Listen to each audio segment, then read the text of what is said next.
Telangana, Jai Jai Telangana, Jai Telangana, Jai Jai Telangana, Jai Telangana, Jai Jai Telangana, Jai Telangana, Jai Jai Telangana. Telangana రాష్ట్ర వ్యాప్తంగా జయధ్వానాలు ప్రతిరోజు ప్రతిపూట జయధ్వానాలు అందరికీ స్ఫూర్తిని అందించాలని తెలంగాణ కీర్తిని ప్రతీకంగా హార్దికంగా ముందుకు సాగుతున్న వేదికపైన గౌరవనీయులు ముఖ్యమంత్రి గారి సందేశం. Honourable సీఎం's message.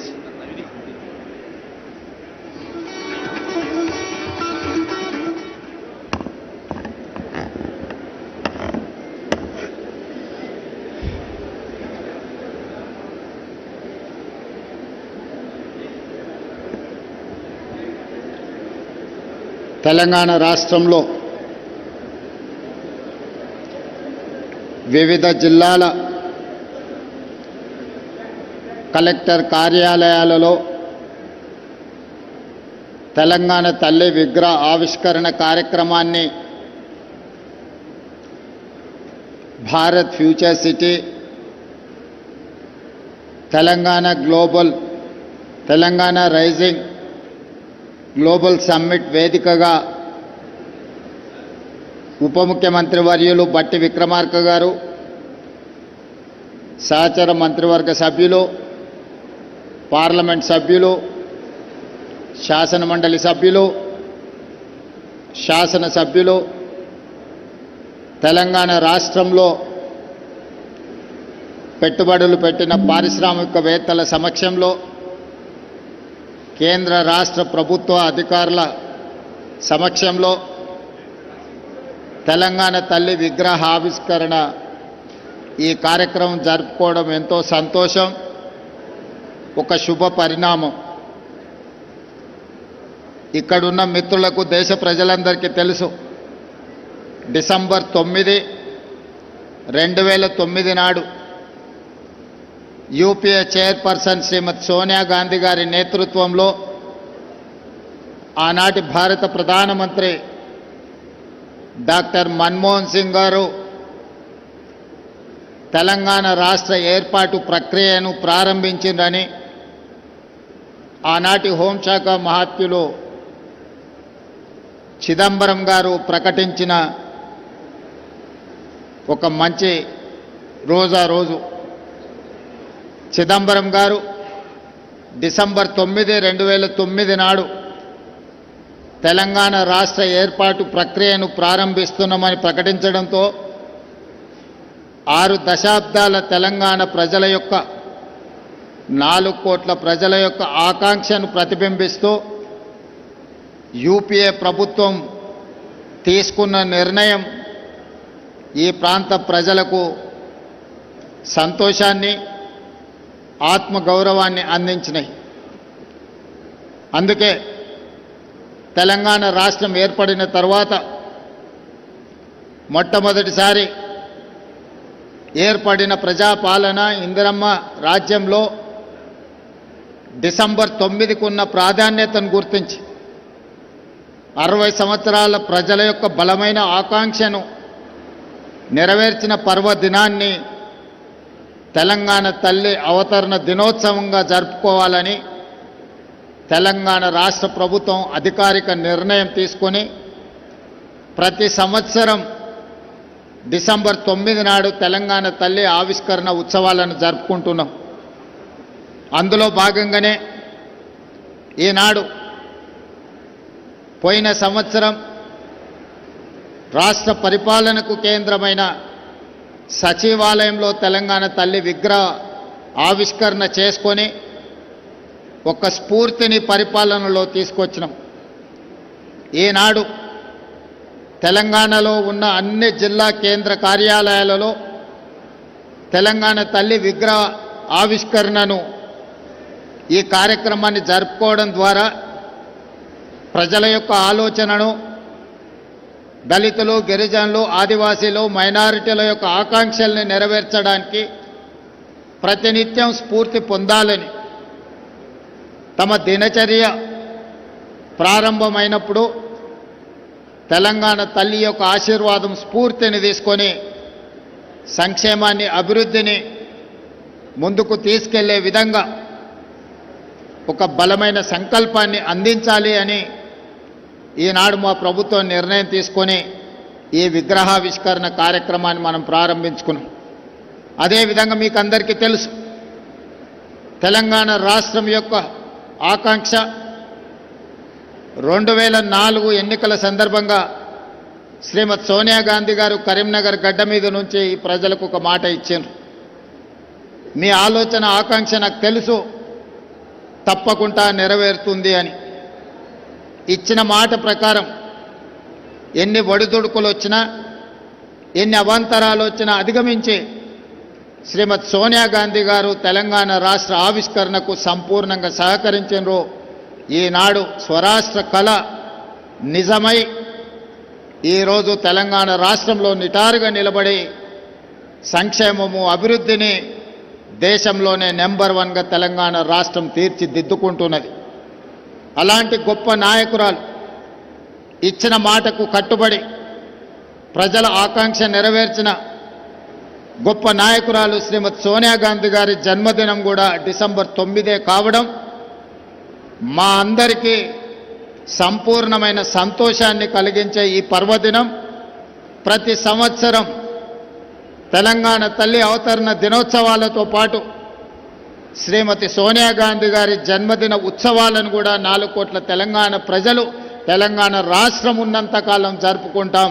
ఎప్పటికీ మా గుండెల్లో, మా రాష్ట్ర పరిపాలన విధానంలో, మా సంక్షేమ అభివృద్ధి కార్యక్రమాలలో శ్రీమతి సోనియా గాంధీ గారి స్ఫూర్తి, డాక్టర్ మన్మోహన్ సింగ్ గారి యొక్క విజన్ ప్రస్ఫుటంగా అమలు జరుగుతుంది.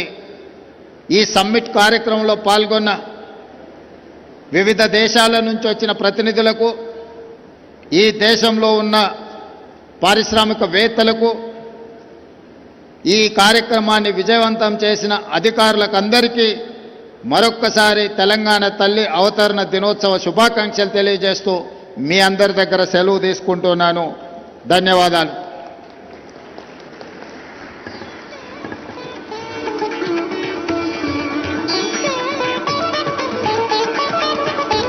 Honorable CM has greeted all the dignitaries from all over the world. On behalf of Honorable CM, Honorable Deputy CM and Honorable Ministers, Honorable Advisors, Government of Telangana is thankful to all the guests here. కోటి తెలుగుల బంగారు కొండ కింద పరచు కొండట్టి సరస్సు లోపల వసించి పొద్దు పొద్దున అందాల పూలు పూయి నా తెలంగాణ తల్లి కంజాతవల్లి అన్న దాశరథిని గుర్తు చేసుకుంటూ ఇప్పుడు ఇదే హాల్లో సెషన్ ఆరంభమవుతుంది. జీనోమ్ వ్యాలీకి వచ్చిన session. Hall number 1 genome valley, hall number 2 sports, hall number 3 tourism, hall number 4 $3 trillion economy. I would like to repeat, concerned panel speakers, dignitaries from different parts are requested to be available at respective halls. Hall number 1 Genome Valley, hall number 2 Sports, hall number 3 Tourism, hall number 4 $3 trillion economy. These are the subjects. Thanks to one and all.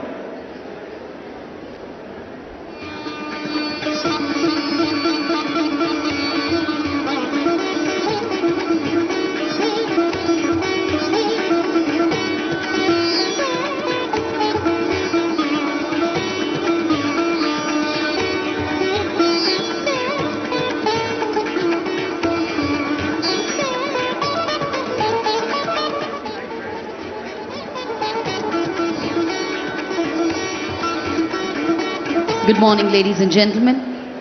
We are about to begin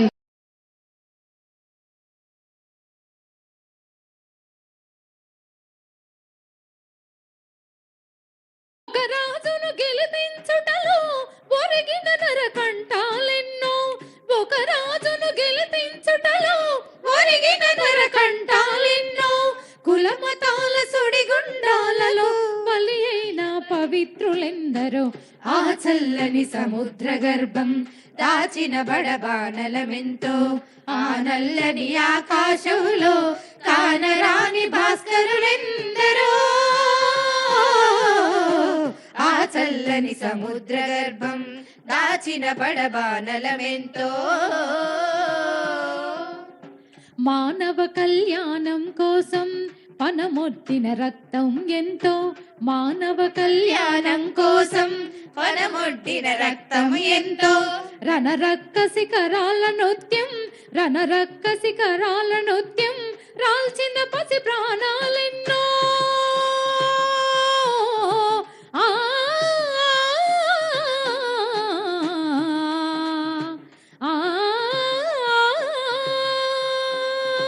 రణరక్క శిఖరాల నృత్యం రాల్చిన పసి ప్రాణాలెన్నో కడుపు కోతతో అల్లాడిన కన్నులలో విషాదమెంతో కడుపు కోతతో అల్లాడిన కన్నులలో విషాదమెంతో ధనవంతుల దుర్మార్గాలకు దగ్ధమైన బ్రతుకులు ఎన్నో ఆ చల్లని సముద్ర గర్భం దాచిన బడబానలమెంతో అన్నార్థులు అనాథలుండని ఆనవయుగమదెంతంటూ కనిపెంచని కాలాలెప్పుడో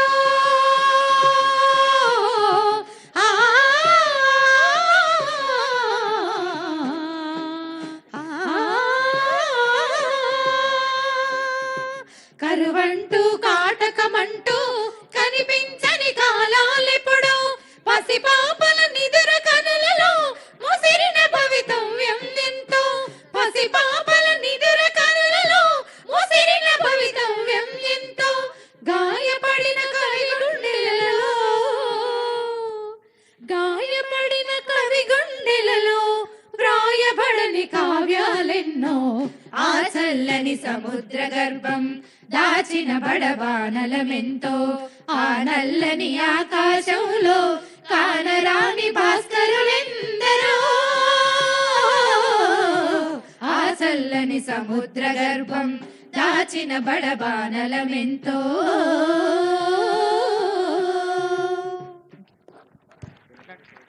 థ్యాంక్ యూ తెలంగాణలోని సబ్బండ వర్గాలను ఒకే తాటిపైకి తెచ్చి తెలంగాణ సాధనలో క్రియాశీలక పాత్ర పోషించినటువంటి సాంస్కృతిక విభాగం జానపదుల ఆలాపనలతో మన తెలంగాణ తల్లి మరింత మురిసిపోతుందని చెప్పి తెలియజేసుకుంటూ ఇప్పుడు తెలంగాణ ఉద్యమంలో అమరులైనటువంటి కుటుంబాలకు సత్కార కార్యక్రమం గౌరవ కలెక్టర్ గారి చేతుల మీదుగా పెద్దల చేతుల మీదుగా మొదటగా తెలంగాణ అమరుడు నీల దినేష్ చంద్ర మరి తెలంగాణ కోసం బలిదానం చేసి ఆత్మార్పణం చేసుకున్నటువంటి నీల దినేష్ చంద్ర గారి తల్లిదండ్రులు నీలా రమేష్ నీలా శశికళను వేదికపైకి ఆహ్వానిస్తూ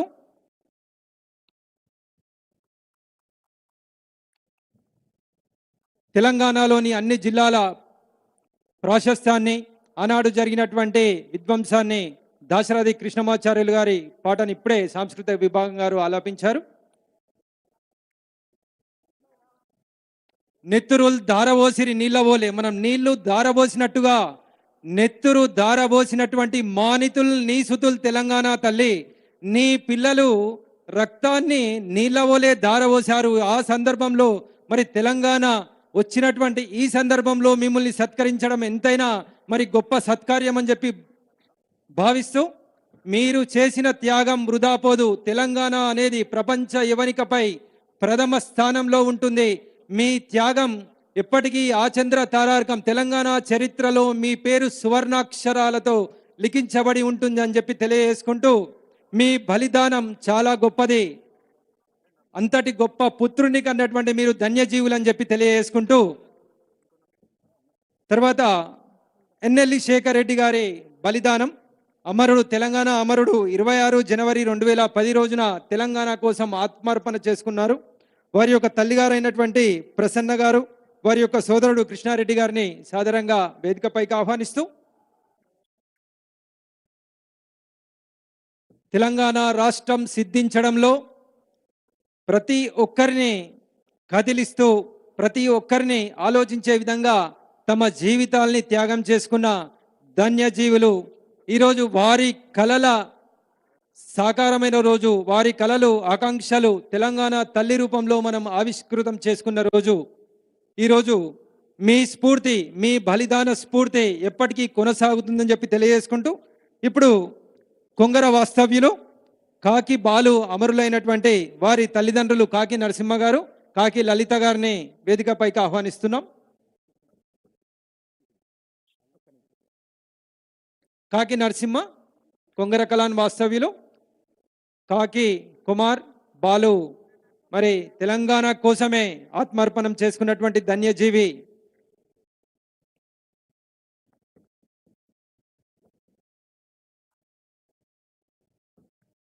మీ ఆత్మార్పణం దేశ చరిత్రలో, తెలంగాణ చరిత్రలో ఒక సువర్ణ అధ్యాయం. తెలంగాణలో ఉన్న ప్రతి ఒక్కరిపైన మీ యొక్క బలిదానం రూపంలో మరి తెలంగాణను నెంబర్ 1గా ఉంచడంలో మాపై బాధ్యత ఉందని చెప్పి గుర్తు చేసుకుంటూ, మరి ఇప్పుడు వేదిక పైన ఉన్నటువంటి పెద్దల్ని మరోసారి ఆశీనులు కావాల్సిందిగా ఆహ్వానిస్తూ, ఇప్పుడు ఈ చారిత్రక సందర్భాన్ని ఉద్దేశించి గౌరవ జిల్లా విద్యాశాఖాధికారి శ్రీ పి సుశీందర్రావు సార్ గారిని వారి అమూల్యమైనటువంటి సందేశం ఇవ్వాల్సింది.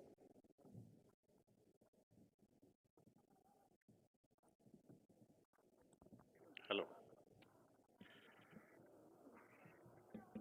తెలంగాణ తల్లి ఆవిర్భావ సందర్భంగా ఈ కార్యక్రమానికి ముఖ్య అతిథిగా విచ్చేసినటువంటి గౌరవ కలెక్టర్ గారు శ్రీ నారాయణ రెడ్డి సార్ గారికి, మరియు వేదిక మీద ఉన్న additional collector local body Srinivas sir గారికి, ఇంకా డిఆర్ఓ మేడం గారికి, వేదిక ముందున్న అతిథులందరూ, మరియు స్వాతంత్ర్య మన తెలంగాణలో అసూలు బాసినటువంటి వారి బంధువులందరికీ, పత్రికా మిత్రులందరికీ నమస్కారాలు. తెలంగాణ తల్లి ఆవిర్భావం అంటే మరి మనం ఆ విగ్రహం ఆవిర్భావం చేసుకుంటున్నామంటే మరి ఈ తల్లి భావన అనేటువంటిది ఈరోజు జరిగినటువంటిది కానీ కాదు. అది మన గ్రామ చరిత్రలో, ఒక గ్రామాల్లో ఉన్నటువంటి చరిత్రల్లో, మరి మన తెలంగాణ సంస్కృతిలో ఒక మహత్తరమైనటువంటి భావం. సరే, ఆ గడ్డ శతాబ్దాలుగా ఈ గడ్డ మరి మనకి మన గడ్డలో పెళ్ళుకినటువంటి పల్లె జీవితం నుంచి, రైతు చెమట నుండి, అమ్మల మరి జోలపాట నుండి మరి ఈ భావం అనేటువంటిది వచ్చింది. సో 69లో మరి ఒక ప్రతీక ఉండాలి, మనం అందరికీ ఉద్యమంలో ఒక భావం ఉండాలి. మనం ఏ కష్టం వచ్చినా, ఏ ఇబ్బంది వచ్చినా ఆ తల్లి దగ్గర పోయి మన కష్టం బాధ చెప్పుకోవాలి అనేటువంటి ఒక మరి ఆ స్ఫూర్తి ఉన్నప్పుడు మేధావులందరూ మరి ఆ తెలంగాణ తల్లిని మరి ఆవిష్కరించి, మరి దాని ద్వారా మనకే కష్టం వచ్చినా ఆమె దగ్గర పోయి అది చెప్పుకొని, తర్వాత ఆమె ఇచ్చేటువంటి ధైర్యం మనం నింపుకొని, ఆ విధంగా మన ఉద్యమకారులందరూ మరి 2014 వరకు కూడా ఒక స్ఫూర్తితో, ఒక ఉద్యమంలా ధైర్యం నింపుకుంటూ మరి మన తెలంగాణ తెచ్చుకునే విధంగా మరి ఆ తల్లి మన చరిత్రలో ఒక స్ఫూర్తిగా మిగిలిపోయింది. సో ఆ తల్లిని చూసినప్పుడల్లా మనకు ఒకటే మెసేజ్ ఉంటుంది, అది మనకున్నటువంటి భాషను నిలబెట్టుకోవాలి, మన నేలని కాపాడుకోవాలి, మన గడ్డని గౌరవించుకోవాలి, మన ప్రజలకి సేవ చేయాలి. ఈ కలెక్టరేట్లో ఈ విగ్రహాన్ని పెట్టి మరి మనం ఆ ప్రజలకి ఎట్లా సేవ చేయాలి, ఆ తల్లి ద్వారా మరి మన ప్రజల్ని ఎట్లా సేవలో ముందుకు నడిపించాలనేటువంటిది ఆ తల్లి స్ఫూర్తిని చూసుకొని మనం నేర్చుకోవాలనేటువంటిదే ఆ ఉద్దేశంతోనే ఈరోజు తల్లి ఆవిష్కరణ గౌరవ సీఎం గారు మన కలెక్టర్ గారి చేతుల మీదుగా ఆవిష్కరించుకున్నాం. ఈ స్ఫూర్తిని మనందరం నింపుకొని ఆ తల్లి సేవలో ఉంటూ మనం ప్రజాసేవలో ఇంకా ముఖ్యంగా ధైర్యంగా ముందుకు వెళ్దాం. ఈ అవకాశం ఇచ్చినటువంటి గౌరవ కలెక్టర్ గారికి అందరికీ నమస్కారం. Thank you sir. కలలకు పుట్టినిల్ల సకల మత సంగమాల లోగిలుల నా తెలంగాణ హరివిలుల పాడి పంటలకు పుదరిలుల మా తెలంగాణ తల్లి ఆవిష్కృతమైందని చెప్పి తెలియజేసినందుకు థ్యాంక్ యూ సార్. ఇప్పుడు గౌరవ additional collector local body Shri మాన్యులు శ్రీ కె శ్రీనివాస్ సార్ గారిని సాదరంగా ఆహ్వానిస్తూ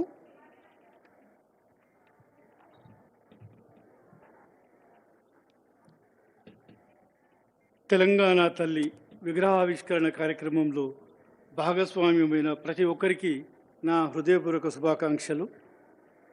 ఈనాటి తెలంగాణ తల్లి విగ్రహ ఆవిష్కరణ సందర్భంగా వేదిక మీద ఆసీనులైన గౌరవనీయులైన శ్రీ జిల్లా కలెక్టర్ నారాయణ రెడ్డి గారికి, తోటి అధికారులకు, హాజరైన విద్యార్థులకు, ప్రింట్ మరియు ఎలక్ట్రానిక్ మీడియా ప్రతినిధులకు నమస్సుమాంజలు. వేదిక అనుమతితో ఒక 2-3 విషయాలు మీ ముందుంచుతాం. సో ఈరోజు మనం ఒక చారిత్రక సందర్భానికి సాక్షులమవుతున్నామన్నది మనందరికీ ఒక అనుభవంలో మిగిలిపోతున్నటువంటి సందర్భం. తెలంగాణ రాష్ట్ర ప్రకటన దినోత్సవాన్ని పురస్కరించుకొని తెలంగాణ తల్లి విగ్రహ ఆవిష్కరణకు ఈరోజు వేదికైనందుకు మనందరినీ మనం అభినందించుకోవాల్సిన సందర్భం. మన ఆత్మగౌరవం, మన సంస్కృతి, మన చరిత్రకు ప్రతీకగా నిలిచే కార్యక్రమమే నేటి దినం.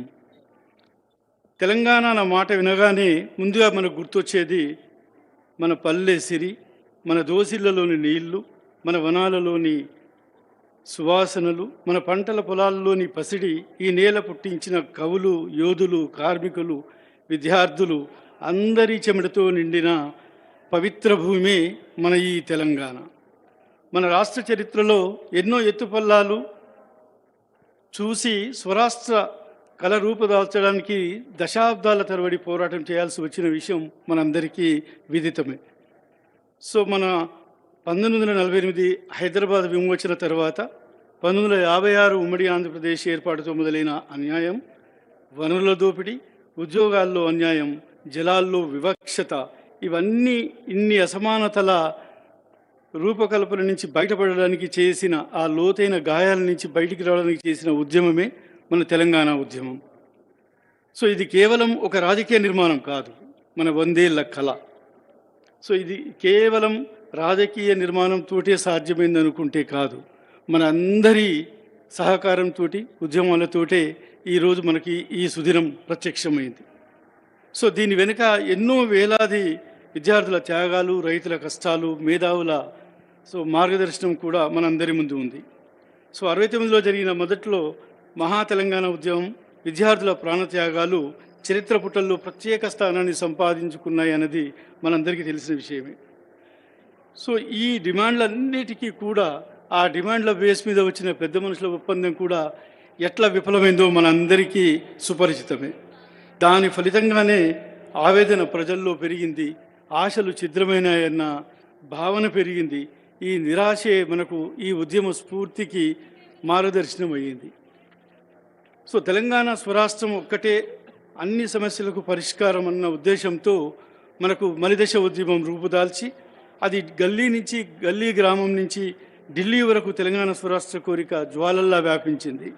అదృష్టం ఏంటంటే ఈ తరం వాళ్ళం ఎవ్వరం కూడా మనము భారతదేశ స్వాతంత్ర సమర పోరాటంలో పాల్గొన్న అనుభవం లేదు. కానీ తెలంగాణ రాష్ట్ర సాధనలో మనందరము ఒక భాగస్వామ్యమై ఈరోజు ఈ కార్యక్రమానికి రూపకల్పనలో మనందరం సాక్ష్యంగా నిలిచినందుకు మనకు గర్వంగా ఉంది. దేశపటంలో తెలంగాణ పేరు మరొకసారి మారుమోగింది. సో జిల్లా ప్రజలకు, సో అట్లాగే మన గౌరవనీయ కలెక్టర్ శ్రీ నారాయణ రెడ్డి గారి ఆధ్వర్యంలో ఈరోజు మనం ఈ విగ్రహావిష్కరణ చేసుకున్నాము. దాని స్ఫూర్తిగా మనము మన జిల్లా అభివృద్ధిలో అందరము ఏకతాటిపైకి వచ్చి భవిష్యత్తులో ప్రేరణగా మిగతా జిల్లాలకు నిలవాలని కోరుకుంటూ, సో ఈ అవకాశాన్ని ఇచ్చిన మీ అందరికీ ధన్యవాదాలు. జై తెలంగాణ, జై హింద్. Thank you sir. మన తెలంగాణ స్వాభిమాన పతాకం తెలంగాణ తల్లి రూపంలో ఆవిష్కృతమైన ఈరోజు చారిత్రక నేపథ్యాన్ని వివరించిన మీకు ధన్యవాదాలు సార్.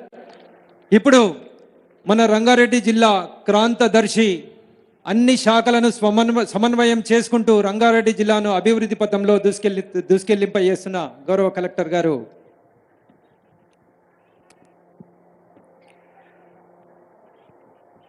అందరికీ నమస్కారం. ముందుగా ప్రతి ఒక్కరికి కూడా తెలంగాణ తల్లి ఆవిర్భావ ఉత్సవ కార్యక్రమానికి వచ్చిన మీ అందరికీ శుభాకాంక్షలు తెలియజేసుకుంటూ, యాక్చువల్గా మనకు మోడల్ కోడ్ అంటే గ్రామ పంచాయతీ సంబంధించిన మోడల్ కోడ్ అమల్లో ఉన్నందువల్ల మనం ఈ కార్యక్రమాన్ని కొంత మోడల్ కోడ్కు అనుగుణంగా నిర్వహించుకుంటున్నాం. మీ అందరికీ కూడా తెలుసు, ఈరోజు డిసెంబర్ 9th అంటే ముఖ్యంగా తెలంగాణ ప్రజలకు, తెలంగాణ రాష్ట్ర ఆవిర్భావంలో ఈరోజుకు ఒక ప్రత్యేక స్థానం ఉంది. దానికి అనుగుణంగా ఈరోజు మనం ఒకవైపు అన్ని జిల్లాల్లో ఉన్న కలెక్టరేట్లో తెలంగాణ తల్లి విగ్రహాన్ని ఆవిష్కరించుకుంటూనే ఇక నుంచి ప్రతి డిసెంబర్ 9th రోజు ఈ యొక్క తెలంగాణ తల్లి ఆవిర్భావ ఉత్సవాలు జరుపుకోవాలనేది ప్రభుత్వం యొక్క నిర్ణయం. ఇందాక మనం విన్న సాంగ్లో కావచ్చు, లేదా ఏసీ గారు మాట్లాడుతున్నప్పుడు కావచ్చు, తెలంగాణ అనేది, తెలంగాణ రాష్ట్ర ఏర్పాటు అనేది మనం ప్రత్యక్షంగా చూసాం. అంటే మామూలుగా మనం పుస్తకాలు చదువుకున్నప్పుడు చాలా వరకు మనం స్వాతంత్ర ఉద్యమం గురించి చదువుకున్నాం. అంటే అప్పట్లో ఎలా జరిగింది, బ్రిటిష్ వాళ్ళు ఏ విధంగా ఆ రోజులలో భారతదేశాన్ని పీడించారు, బ్రిటిష్ వారిని మన దేశం నుంచి తరిమి కొట్టడానికి ఆ రోజుల్లో స్వాతంత్రం కోసం ఎలాంటి పోరాటాలు చేశారనేది మనం బుక్లో చదువుకున్నాం. అయితే తెలంగాణ రాష్ట్ర సాధనలో చాలా వరకు అట్లాంటి ఘట్టాలను మనం ప్రత్యక్షంగా అందులో పార్టిసిపేట్ చేస్తూ చూసాం. నాకు తెలిసి ఇక్కడ ఉన్న ఉద్యోగులందరూ కూడా చాలా వరకు అప్పుడు జరిగిన సకల జన సమ్మె కావచ్చు, అనేక రకాల వాటిలో మీరు పాలు పంచుకున్నారు, ప్రత్యక్షంగానో పరోక్షంగానో పాలు పంచుకున్నారు. అంటే తెలంగాణ రాష్ట్రం ఏర్పడే సందర్భంలో అటు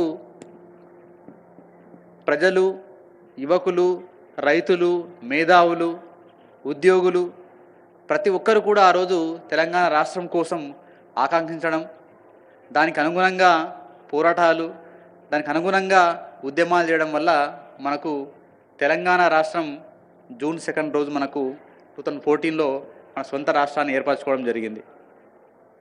అయితే ఇక్కడ ఈరోజు చాలా వరకు మనం ఉద్యోగులు ఉన్నాం కాబట్టి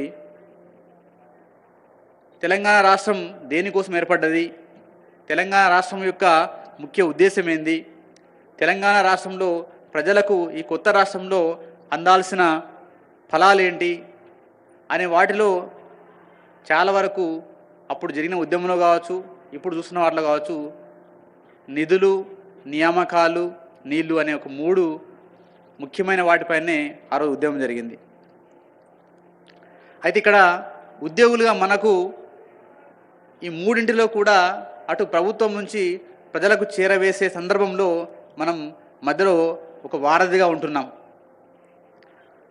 అంటే తెలంగాణ రాష్ట్రం కోసం జరిగిన ఉద్యమంలో ప్రత్యక్షంగానో పరోక్షంగానో పార్టిసిపేట్ చేస్తూనే మళ్ళీ ఇప్పుడు ఏర్పడ్డ తెలంగాణలో ప్రజలకు అందించాల్సిన ఫలాలలో కూడా మనం మధ్యలో వారధిగా ఉన్నాం.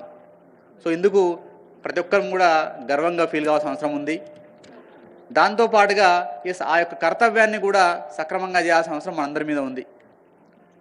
సో దయచేసి రానున్న రోజుల్లో, అంటే ఈరోజు మనం ప్రభుత్వం యొక్క కార్యక్రమాల గురించి కానీ స్కీమ్స్ గురించి కానీ మాట్లాడుకోవడం వల్ల మాట్లాడుకోలేము కాబట్టి రానున్న రోజుల్లో తప్పకుండా తెలంగాణ రాష్ట్రం దేనికోసమైతే ఏర్పడ్డదో ఆ ప్రతిఫలాలను అందించడానికి మనవంతుగా మనమందరం కూడా ముందుండాలని ఈ సందర్భంగా మీ అందరికీ కూడా మరొకసారి గుర్తు చేసుకుంటూ, రాబోయే గ్రామ పంచాయతీ ఎలక్షన్స్లో వాటిని సవ్యంగా జరుపుకుంటూనే వాటి తర్వాత తప్పకుండా రంగారెడ్డి జిల్లాలో ప్రభుత్వం నుంచి అందించాల్సిన ఫలాలను ప్రజలకు అందించడంలో మనమంతా ముందు వరుసలో ఉండాలని మీ అందరిని కూడా కోరుకుంటూ ఈ అవకాశం ఇచ్చిన మీ అందరికీ కూడా ప్రత్యేకంగా ధన్యవాదాలు తెలియజేసుకుంటూ ముగిస్తున్నాను. థ్యాంక్ యూ అనండాలి. Thank you sir.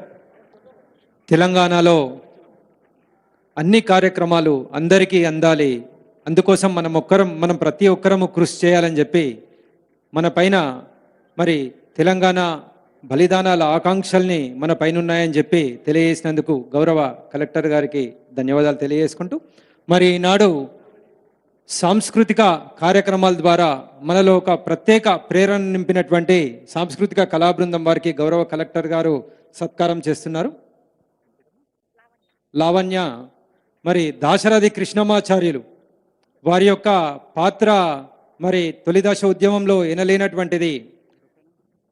నా తెలంగాణ కోటి రతనాల వీణ అని చెప్పి తెలియజేసినటువంటి దాశరథి కృష్ణమాచార్యుల వారి గీతాన్ని ఆలాపించారు.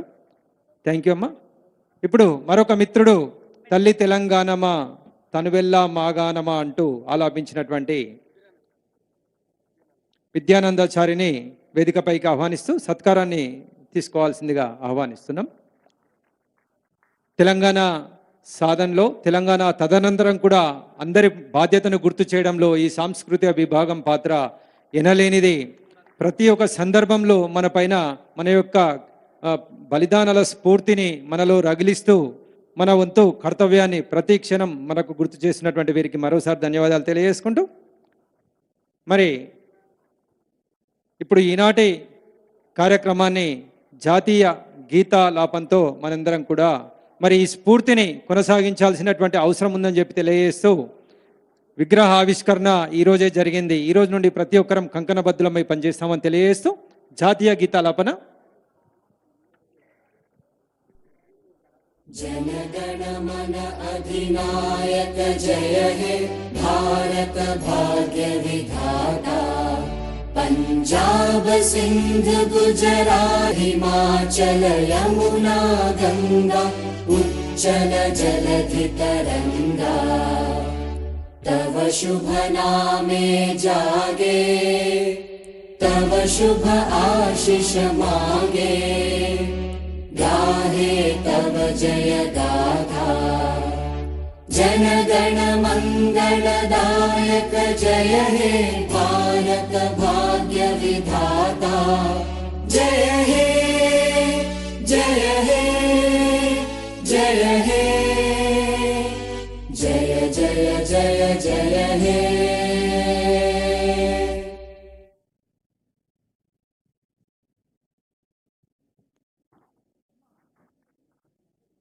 మరి చక్కటి చారిత్రక ఘట్ట ఆవిష్కరణలో పాలు పంచుకున్నటువంటి గౌరవ కలెక్టర్ గారికి, గౌరవ అడిషనల్ కలెక్టర్ గారికి, డిఆర్ఓ మేడం గారికి, సిఇఓ గారికి, డిఓ గారికి, అందరూ జిల్లా అధికారులందరికీ, మరి ఈ కార్యాలయంలో పనిచేస్తున్నటువంటి ఉద్యోగులందరికీ, ఈ కార్యక్రమంలో పాలు పంచుకున్నటువంటి ప్రింట్ అండ్ ఎలక్ట్రానిక్ మీడియా మిత్రులకు, ప్రత్యేకించి మరి బలిదానం చేసినటువంటి అమరవీరుల కుటుంబాలకు అందరికీ, ఈ కార్యక్రమంలో పాలుపంచుకున్నటువంటి ప్రతి ఒక్కరికి పేరు పేరున ధన్యవాదాలు. తెలంగాణ తల్లి అవతరణ జరిగింది. ఈ స్ఫూర్తిని మనం అందరం కూడా కొనసాగిద్దామని తెలంగాణను ప్రత్యేకించి రంగారెడ్డి జిల్లాను దేశ స్థాయిలో నెంబర్ 1గా ఉంచుదామని చెప్పి ప్రతినబూనుతూ thank you one and all.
What lies ahead is a mystery, a riddle of flavors kettle cooked slowly. Look out and you may find sweet basil wrapped in roasted Thai chili, or an oven-baked secret so unexpected it stirs your senses. Seek the clues that lie in golden crunches and hints of veggies that hide in air-popped edges. Uncover what lies beneath the heat or behind the closed doors of olives and cheddar cheese. Because with every crunch, the temptation grows, the plot thickens, and the adventure gets even more exciting. A new range of exotic snacks from Red Rock Deli. Kettle, baked, and popped. Now in India. Savor the adventure. The aviation crisis, and because IPL is the flavor of the season, so thanks Jayesh ji. What we are doing is we are replacing Anil with impact player in Ambati Raidu. So that's precisely what we are doing. Thank you very much, yes, Anil Kumble. Ambati, why don't you come here? We've just had a substitution and Ambati joins us as Mr. impact. Anil Kumble, I request you to please remain on stage for a felicitation. I request our Honorable Minister for Sports and Youth Services, Government of Telangana, Shri Vakari Srihari Garu, to kindly please present a token of appreciation, a memento. Yes, to Mr. Anil Kumble.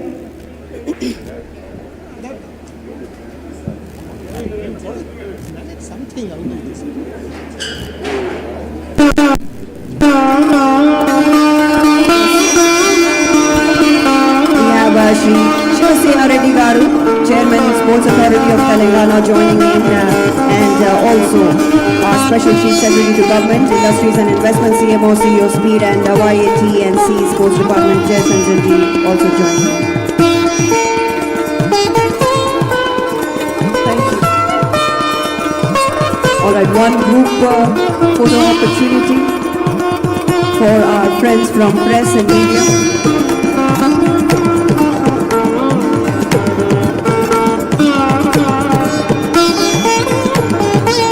Telangana Rising Global Summit 2025, ladies and gentlemen. This is the long-term economic and governance vision of Telangana Rising 2047, and we are continuing with the panel discussion, Telangana's Olympic Gold Quest. I hand it over once again to our moderator, Mr. Mazumdar. Thank you.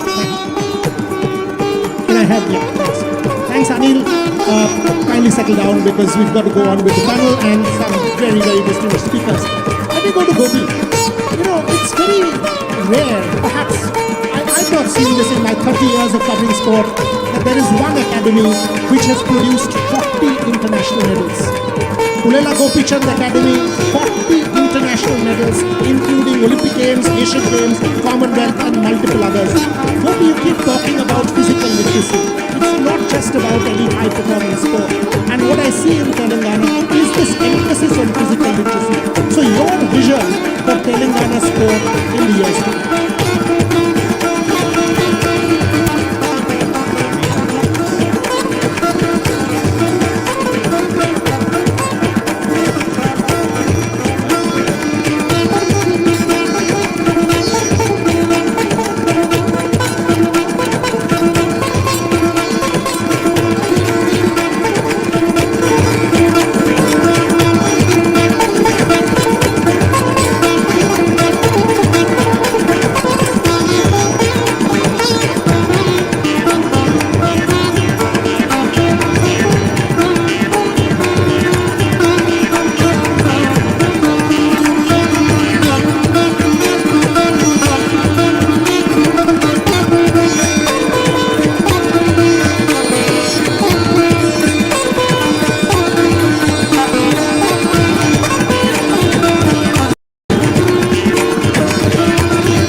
Diabetes and heart disease and being down, and these numbers are scary and these will bring us down. So these are things which are more like a dagger in the heart problem, whereas in the years before this, sport was more like a thorn in the flesh kind of an issue. So this needs to be addressed, and I'm so happy that the state is addressing it. We also have a center which is actually supporting sport. So I think both together, I think we are ensuring that every kid has an opportunity to participate in sport, and hopefully the byproduct of it is that we win many medals. And Telangana Gold Quest and Telangana Rising, I think all are products which will happen when a fit, young population of ours is driven towards sport, and that's what we are looking at from Telangana's point of view. Excellent. So, excellent. Excellent. In case of the forest areas that fills with. Hello. Yeah. Thank you. If it's not a tech glitch, then you think artificial intelligence has taken over. So allow this. These are all part of our day-to-day. So human beings are still in control. So thanks, Gopi. Thanks for that interesting point about how medals are not at the center. Vita, you've done fantastic work with Ultimate Table Tennis. I've seen you were part of our conference last year in Paris. To see a state like Telangana take the lead, bringing corporates, bringing champions like Gopi, Abhinav, Gagan, all of them together, Sanjeev, yourself, from the corporate world, signing of MOUs on that platform. How business has to thrive here, and I'm delighted at what I'm seeing. What are your thoughts on how this state is opening up corporates to come and do real sport by facilitating the growth of sport? Vita Dani. First of all, I must compliment the leadership here. I think sports has been given its due importance at the right time. And we have to get ready for the cycle of 2036, with of course all fingers crossed. And I always feel that success of an athlete is a combination of the system around the athlete. Only if the system succeeds can an athlete really fulfill his or her dreams. And we are here to ensure that we are part of that system. When I talk about the system, it means grassroots, going on to school, district, state, nationals, and thereafter international exposure and support in every which way, be it physical fitness, mental fitness, tactical, technical aspect, across all fields. And the Olympic quest would be the sharpener that will really get the best out of the medal, I feel. And OGQ is what will really play the important role. So we got to do this across sports. If you look at Dani Foundation, then we are working in all these fields. Grassroots, if you see, we have one of the world's best grassroots program in volleyball in Assam. We work in physical literacy, where of course Gopi is very much a part of it. Table tennis, we work at school level, we work at all national level, international level, talent identification. We look at football, then of course we have touched more than 100,000 lives. And if I put all our initiatives together, it would be more than 650,000 lives that we have touched so far. And we are willing to do more. We are willing to support more academies. In table tennis, we have 9. In soccer schools, we have almost 20. We have high performance center in boxing. So, and we operate in more than 11, 12 states already. And of course, we are willing to do more with keeping in mind Telangana as a state in center. Fantastic. So I hope you do more stuff in Telangana. Clearly, your vision is global and it's multi-sport, and that's something that appeals to me. Sindhu, coming to you, I've covered you practically all your career, whether it's Rio, whether it's Tokyo, despite COVID. I remember that jersey that you had to give me with that 6 feet distance, and you actually sprayed perfume so that, and I was confused what you were trying to do. You went inside, sprayed perfume and signed it for me. So fond memories, but as we are calling it Telangana's Olympic Gold Quest, you've been there, done that. You fulfilled that gold quest. in 16 with Gopi, in 21 in Tokyo. So if there's one message that you want to talk about to the younger women who are picking up a racket or a cricket bat or playing soccer or boxing, take Nikhat, or a tennis racket like Sania, what is it that you are seeing in Telangana or you want to see? Sindhu. Well, a very good afternoon to everyone. Yeah, Boria, I think to mention that, yeah, it was my jersey which I've played, so that's why I had to do a perfume on that and I'll give it to you. But definitely, yes, fond memories. Yeah, I think the most important thing is, as many of them mentioned here already, I think, grassroots levels is where something we'll all have to start off with. But I think the most important thing also where it starts with is the support system when it comes to, the coaching and the way they're coaching the athletes. I mean, there are coaches, there are trainers, there are SNCs who are actually coaching, but it needs to be very uniformed in such a way that every athlete gets the importance. And I know there are a lot of academies, there are a lot of stadiums, but I would say, it needs to be focused on every academy and every stadium where every athlete gets the equal importance. I think that's where athletes come up. And when I say grassroots levels, yes, initially they start off and then there are coaches everywhere. But I think when the kids are growing up, that's when you need to make sure the foundation is very strong. And I think that's where I say, the support system when it comes to a coach or an SNC, because every athlete is different. Every athlete, they might think differently. They might need different things. For example, one might be stronger in a particular skill. Another might be weak in, let's say, in their strength or their endurance. So that is when I say each one needs to get a very good importance in terms of a particular SNC and a coach. So I think here, being here, of course, I'm very privileged to be here today and talking about the Telangana Rising Global Summit. I think I can say that CM sir has been very kind enough to be very supportive towards sport. And I'm really looking forward, in the next coming years, it will be really good. And of course, I have so much of experience in sports now, and sport has taught me so much. And I think for me, it's time to give back to the sport, and definitely would give my best to give my thoughts and share my experiences whenever required. So of course, I'm sure it will definitely be a very good state where to have a good stadiums and of course good athletes to come up and get medals for the nation and for the country as well. You know what, 2016, after she won the medal, and India had won 2, if you remember, Sakshi and Sindhu, about 2-3 months later, almost every day there was a felicitation. I remember meeting Sindhu and I asked, you are the toast of the country, what has changed?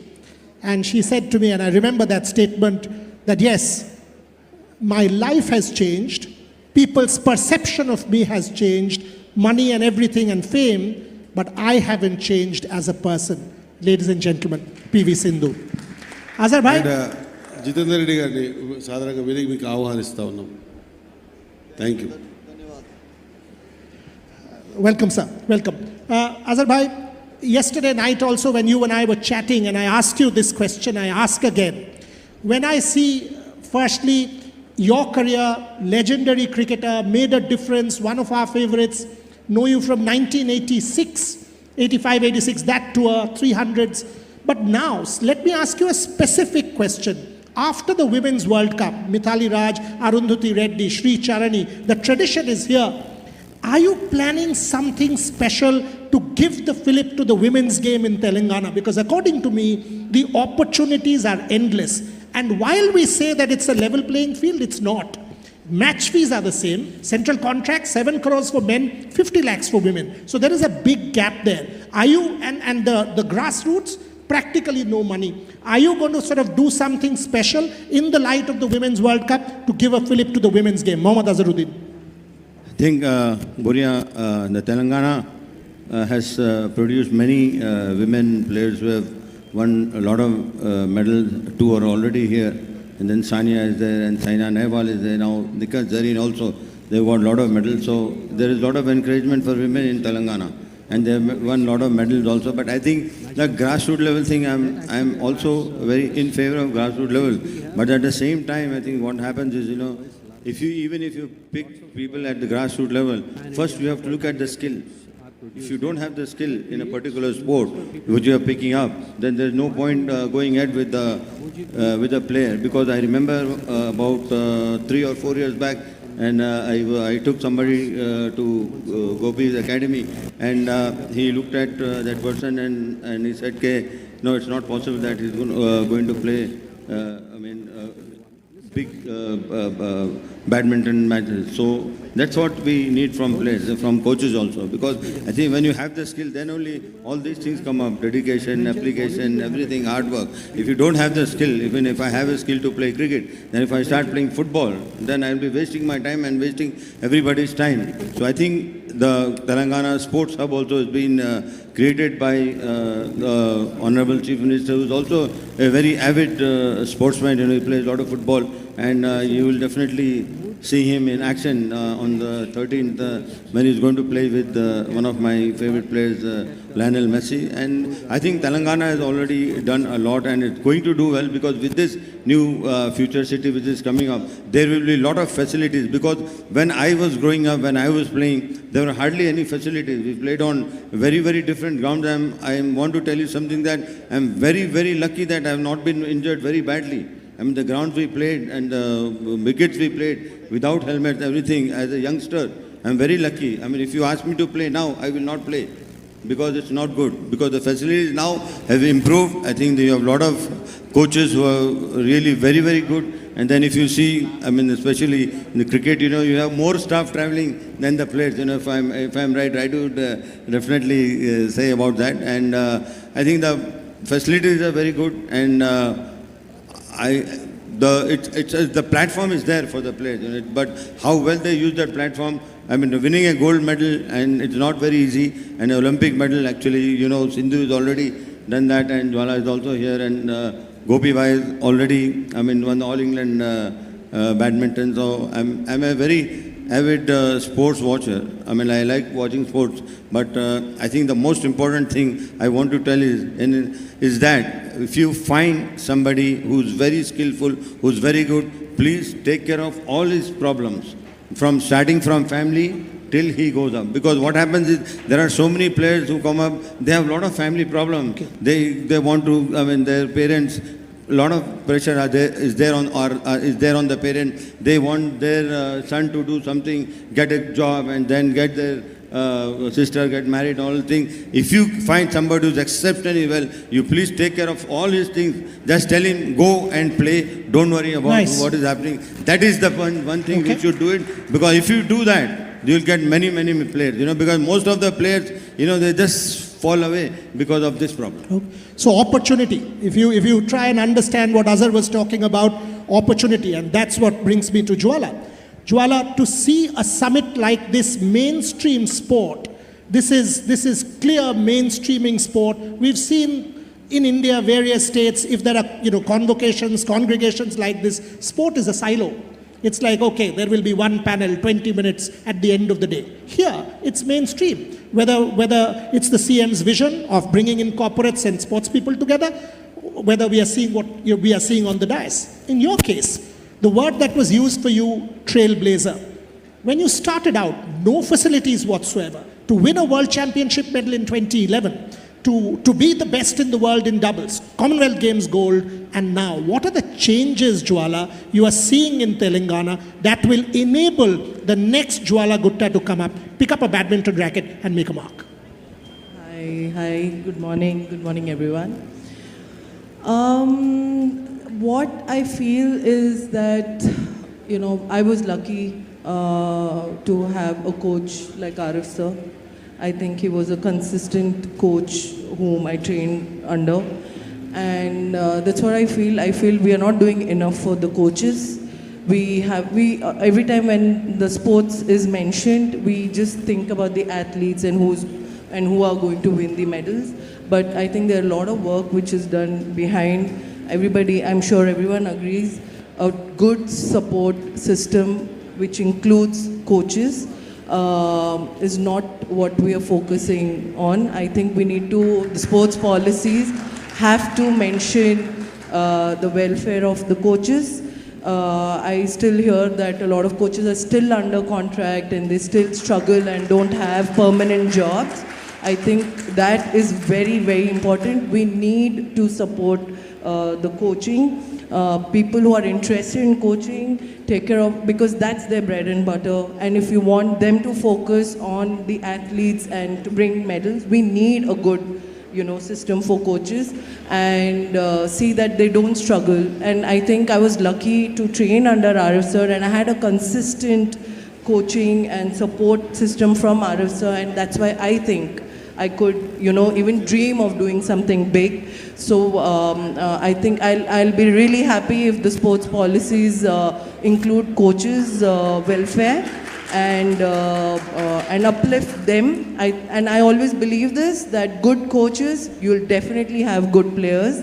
And Gopi Bhaiya is an example, so encourage other coaches, give them the stability and hold them and give them the incentives which we as players get, and then I'm sure they will work hard towards. I think that's what is the missing link, is what I feel in our system. We don't talk about our coaches much. That's a brilliant point.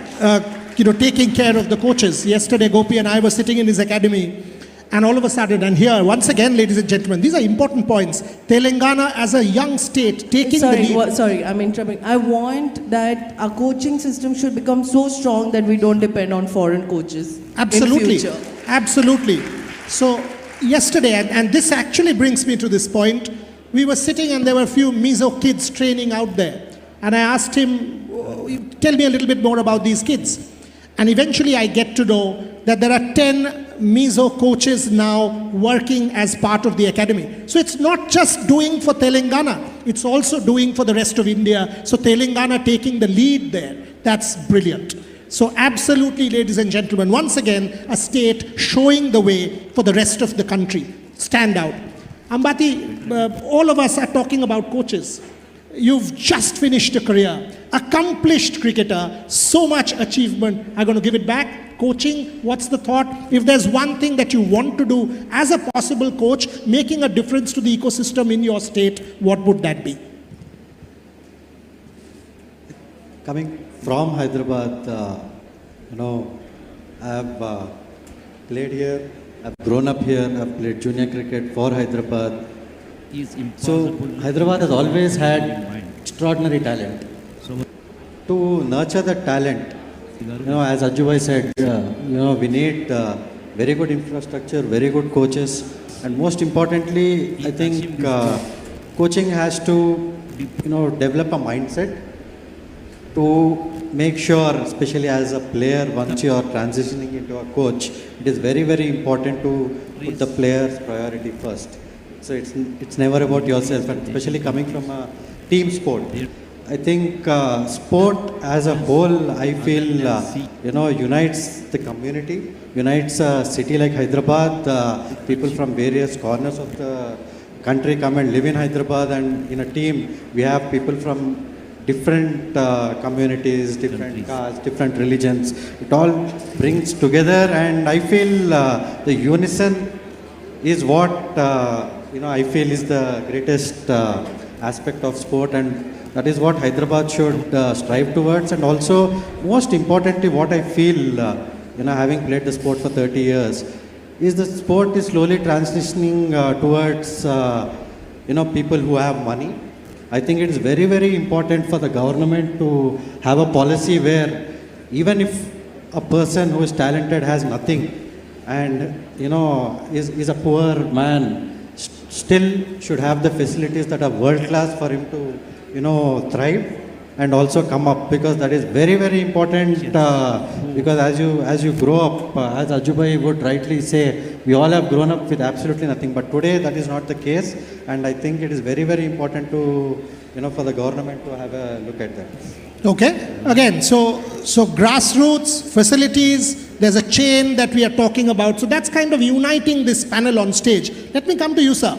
As the chairman of the Sports Authority, and by the way, One thing that is missing as part of this panel, but again Telangana has addressed that. As the moderator, it's my job to put that out. We are all celebrating able-bodied athletes here. Yesterday in Gopi's Academy, I met Deepthi Jivanji. Para-sport is something, disability sport, sensitivity, that's something that once again Telangana is taking a lead in. So Paralympic Games, para-sport, disability sport is something that I'm seeing being taken care of in this state, which as an analyst, as a scholar of sport, I don't see that happen. Sir, when I see Telangana, I see cricket, I see football, I see table tennis, I see badminton, I see boxing, I see Paralympic sport. So clearly, I see a holistic vision. Your thoughts on that? అందరికీ నమస్కారం.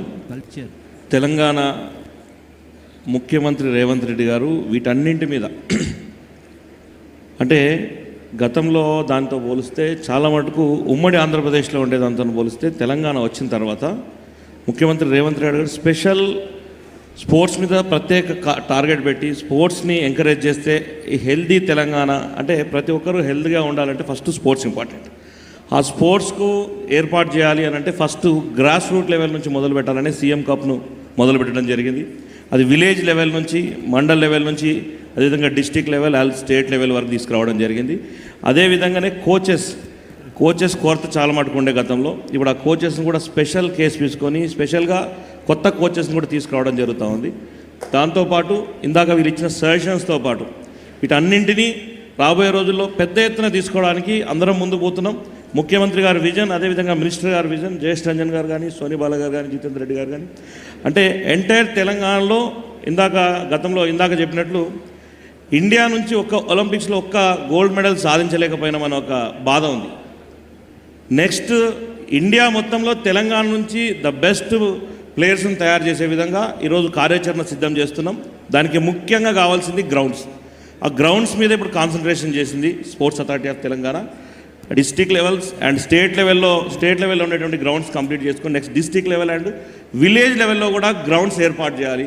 దానికి కావాల్సినటువంటి minimum అంటే ఏ విలేజ్లో ఏ sports మీద ఇంట్రెస్టెడ్గా ఉన్నారు అన్నది మన సీఎం కప్ ద్వారా ఒక లిస్ట్ అవుట్ తయారు చేసినాం. ఎవ్రీ విలేజ్లో అంటే ఒక అథ్లెటిక్స్ కానీ చాలామంది ప్లేయర్స్ దాదాపు 3.5 lakh పీపుల్స్లో 450 అంటే స్ట్రాంగ్ క్రీమ్ ఈరోజు తీసుకురాగలిగినాం. వాళ్ళందరికీ ఇప్పుడు స్పెషల్ ట్రైనింగ్ ఇచ్చి నెక్స్ట్ వాళ్ళని ద బెస్ట్గా తయారు చేయాలన్న ఆలోచనతో తెలంగాణ గవర్నమెంట్ ముందుకు పోతా ఉంది. వన్స్ అగైన్ మరొకసారి మీ అందరికీ ధన్యవాదాలు. Thank you. Okay, so I was just asking Ambati to try and translate for me my deficiency. And again, it pleases me to know the plan for the districts and the grassroots. Because you've created a clear pyramid, and that is what pleases me no end. Jitendra ji, as advisor to the sports department, if there's one thing that if you tell me that, okay, it's an Olympic gold quest leading up to 2030 Commonwealth Games or the 2036 Olympic Games, as Vita said, fingers crossed if India wins the bid, if there's one thing that you want to see, what I also think is Telangana should host a sport, because now it's no longer a city's games, it's a country's games. So if India gets it, whichever city hosts it, Telangana should also be a part of the overall thing, because that's what the IOC mandate is. But tell me, Jitendra ji, if there's one thing that you want to see over the next 4-5 years happen in your state, what is it? Thank you very much, and the participant here. Very good morning to you all. As you see that today in the rising Telangana, we have a very important role which is playing, that is sports. The earlier government last 10 years had totally neglected it, and really see that our sportsmen had to participate in their games and all. But now, as we have got enthusiastic Chief Minister and as well as a very good Principal Secretary, Mr. Jyesh Ranjan, who is also taking up a lot of efforts into bringing sports back into Telangana, and we have got a enthusiastic sports minister, Mr. Vaket Srihari, and as well as a very good chairman here. And under their rule, now sports is really shining. As you see, many events in the last 2 years have occurred in Hyderabad, like the international football and the badminton matches and the hockey matches.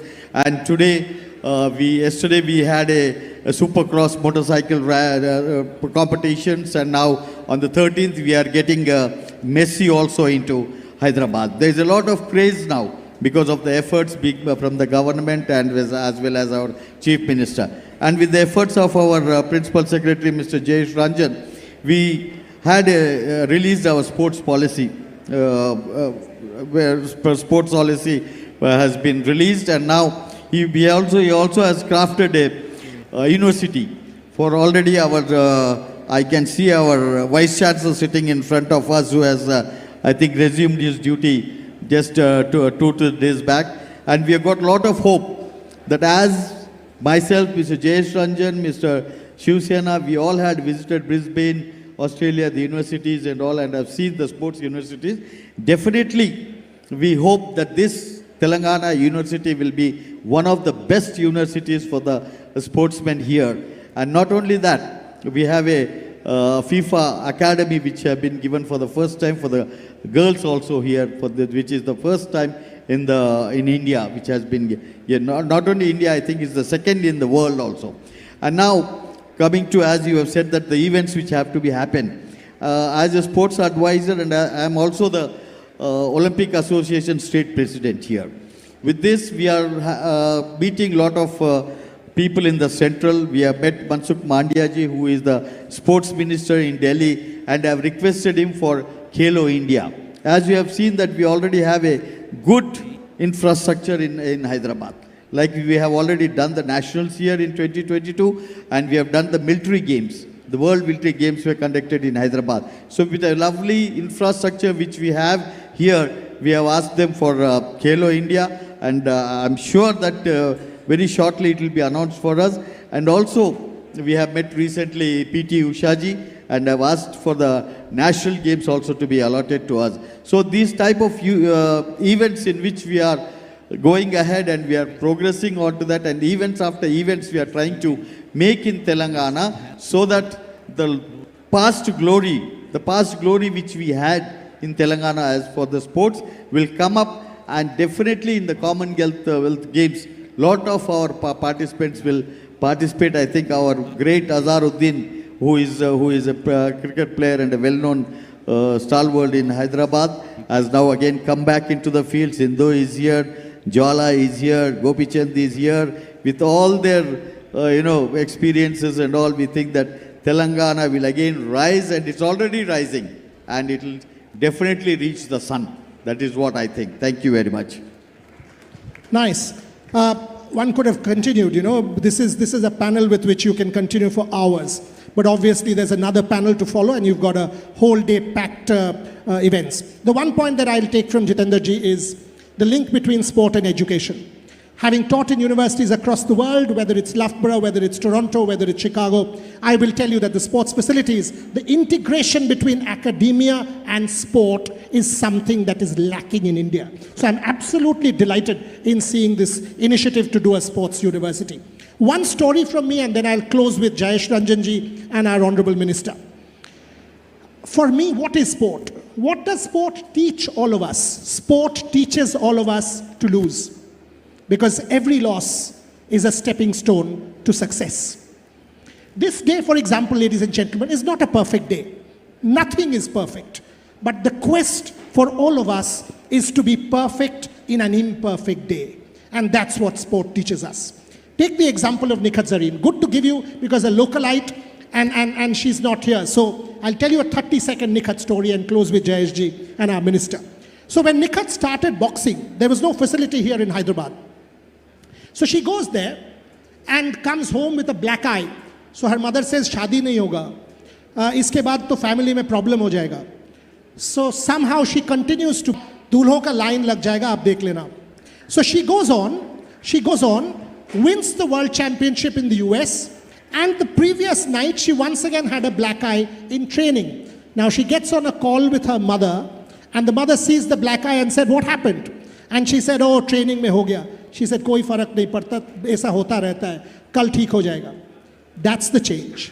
That is the Telangana rising that I want to see. And now, with every Nikhat Zareen bout, it's her mother sitting in the first row and shouting, "Mar or Mar." That is the Telangana of tomorrow. The dominance, the lead, the leadership, and as I see, optimism. Jayesh ji, the one thing that you want to accomplish, being in a position of authority, what is the one thing that you want to tell my audience today, that you want to... Moderating a very interesting panel. So, all the while we have spoken about sports persons and athletes who are serious, who can be groomed and nurtured, and hopefully they represent the country and bring glory. But I also want to emphasize on behalf of the government that we also want to promote a culture of fitness. So whether you become champion athletes or not, even for recreation purposes, play some sports, remain active. And of course, you began the panel by discussing physical literacy.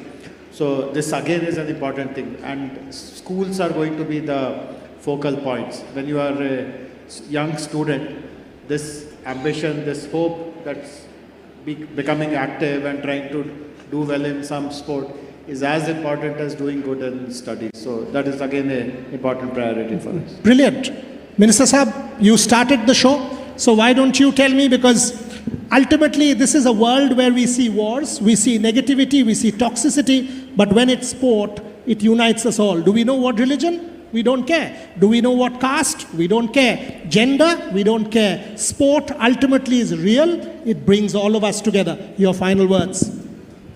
Thank you. बात रह गई है जब अज्जू भाई और हमारा ज़माना था, जब खेलने ग्राउंड जाते तो पापा मम्मी ने लकड़ी लेके आते थे, दे मारते थे, पहले पढ़ बाद में खेल विल बंद कर। आज ऐसा चेंज हुआ, अगर आज बच्चे लोग पढ़ने जा रहे क्या लिए पढ़ते, पहले जाके खेल, मतलब इतना चेंज हो गया सोचने में। और मैं ये मंच से जो बड़े बड़े यहाँ पे स्टार्स बैठे हुए हैं, हमारे चेयरमैन साहब है, हमारे एडवाइजरी वेरी एसोसिएशन प्रेसिडेंट भी है तेलंगाना का, और जयेश रंजन सर भी है, मैं सब ये मन से मैं मैसेज देना चाहता हूँ। आजकल बच्चे लोग जो दिल लगा के नहीं खेलते हैं, एक बात याद रखना, आप बहुत किस्मत वाले भी हैं और बदकिस्मत वाले भी हैं।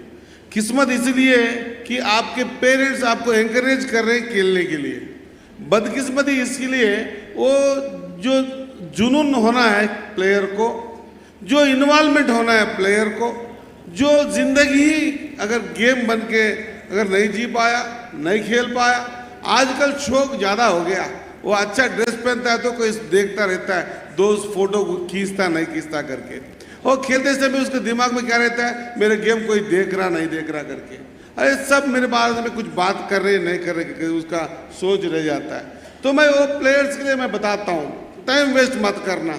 अगर वैसा शौक आपको पब्लिक देखने की है, फोटो खींचने की है, प्लीज़ आप स्पोर्ट्स छोड़ दे के पढ़ा लीजिए और आपका समय बर्बाद मत करिए। अगर जिसको खेलना है, खेल ही भगवान है, अगर खेल ही माँ बाप है, खेल ही उसका दुनिया है, और खेल के लिए वो जिया है और खेल के लिए जो मरता है वो ग्राउंड में उतरिए, खेलिए। आप दुनिया के लिए सोच रही है, वो सोचो मत। जब आप दुनिया के लिए सोचेंगे तो कुछ नहीं बन पाओगे। अगर आपका गेम ही दुनिया बन के अगर खेलोगे, सारी दुनिया आपके तरफ देखेगी, ताली मारेगी, आप खंदा उठाएगी, इस पूरा वर्ल्ड को दिखाएगी। प्लीज प्लेयर्स को मेरा रिक्वेस्ट है, जब तक आपका इन्वॉल्वमेंट नहीं होता है गेम में, जब आप गेम को ही भगवान नहीं समझते, जिंदगी नहीं समझते, अगर गेम से कुछ हासिल आपको कुछ होता नहीं है, आपका जिंदगी खराब हो जाती है। अरे आप बहुत किस्मत वाले हैं, पेरेंट्स कई मतलब आशा लेके, कई पैसे इन्वेस्टमेंट करके, टाइम इन्वेस्टमेंट करके फ्यूचर बना के रखा है आपके लिए। आप जो है ना वो इन्वॉल्वमेंट छोड़ दे के खाली पीली टाइम वेस्ट मत करिए। आज तेलंगाना ऐसा एक प्लेटफॉर्म है जहां सीएम कप के माध्यम से या नहीं जहां गांव से जो प्लेयर्स को हम निकाल के स्क्रूटनी करके उनको एक बड़ा प्लेटफॉर्म पे देखने का दिखाने का कोशिश कर रहे हैं। आज तेलंगाना तैयार है खिलवाने के लिए। हम सब प्लेयर्स को इनवाइट करते हैं, भाई आप दिल लगा के मन लगा के ग्राउंड में उतरिए। हम पूरा दुनिया को आपको आपका नाम दिखा देंगे, रोशन करेंगे। आपके ऊपर आपका पेरेंट्स एक ही निर्भर नहीं है। चाहे आप समझते होंगे अगर मैं अच्छा खेलता हूं तो मेरे माँ बाप का नाम आता है, नहीं, आप माँ बाप के देश के लिए खेलना है, तेलंगाना के लिए खेलना है। इंटरनेशनल में अपना देश का नाम जब रौनक हो जाएगा उसी के लिए खेलना है। हम सब भी आपके ऊपर बहुत डिपेंडेंट है। मेरी तरफ से यही बताना चाहता हूँ प्लेयर्स को, मेहरबानी होती है अगर इस गेम में जब उतरते हैं तो दिल तोड़ के, मतलब पूरा दिल लगा के उतरना है, अपन हासिल करना है। तेलंगाना में भी एक क्रीड़ा प्रेमी है जो समझे तो आज इंटरनेशनल लेवल पे भी पोन्नम प्रभाकर जी मंच पे आ जाइए, వేం నరేంద్ర గారు రండి. అండ్ మీ అందరికి తెలియజేసుకుంటూ చిన్నారులారా ప్రపంచం చూడాలి, నన్ను ఎవరైనా పక్క వాళ్ళు చూస్తున్నారా, నా ఫోటో తీస్తున్నారా, నా రికార్డ్ చేస్తున్నారనే ఆలోచనతో ఆడకండి దయచేసి. మీకు మీ పేరెంట్స్ ఒక్కరే కాదు, మేమంతా కూడా మీ మీద ఆశలు పెట్టుకున్నాం. మీరు ఆటనే దైవంగా ఆడండి, ఖచ్చితంగా ఆటనే సర్వమని ఆడండి. ప్రపంచం మీదకు చూసే రోజు ఖచ్చితంగా వస్తుంది అని చెప్పి తెలియజేస్తూ ముగిస్తా ఉన్నా. జై Hind. Okay, so I know the next session is almost there. So let's finish on this line. We are talking about Telangana rising. Next time when we meet, let's say Telangana has risen. Thank you very much. Yes, sir. Yes, ladies and gentlemen, test. Yes, ladies and gentlemen, we'd like to welcome on stage Shri Poonam Prabhakar Garu, Minister, Honorable Minister of Transport and BC Welfare in Telangana. Ladies and gentlemen, we move forward with our felicitations now. I request our Honorable, Minister for Sports and Youth Services, Shri Vakili Sri Hari Garu, kindly please present mementos to Mohammad Azharuddin. I request you, sir, to please step forward to receive the memento. We also request Shri Shivasena Reddy Garu and Shri Jayashankar Garu to kindly please join in. We also like to acknowledge the presence of Mr. Revanth Reddy, advisor to Government. Thank you so much for joining in. And yes, Mr. Mohammad Azharuddin being felicitated, ladies and gentlemen. I now request Ms. Geeta Adani to please step forward for the felicitation. Yes, Ms. Geeta Adani being felicitated, and ladies and gentlemen, our honorary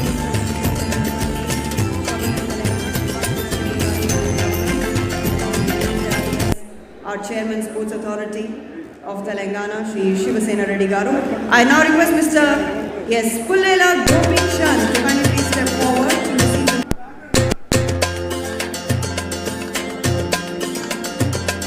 ladies and gentlemen, Shri Jayashankar Garu being felicitated. Special Chief Secretary, Government, Industry and Investment, the Office, CEO, Speed and thank you so much. With that, ladies and gentlemen, we move towards our next panel discussion, which is Musi regeneration and new green infrastructure in Telangana. Ladies and gentlemen, the panelists for this session, Musi regeneration and new green infrastructure in Hyderabad. We move towards this panel discussion, and I will be inviting our panelists for this session now. And also Yes. I request Dr. Rajiv Singh, Mr. Tapas Paul, Ms. Rija Nair, and Mr. Arjun Shashidharan to kindly please proceed towards the stage. And also our moderator for the session, Dr. Parvati Sari. Dr. Arjun, I request you please.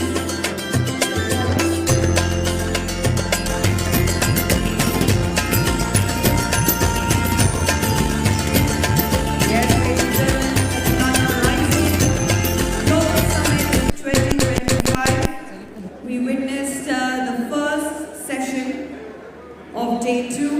That was the Telangana's Olympic Gold Quest. And in a few minutes, we shall proceed.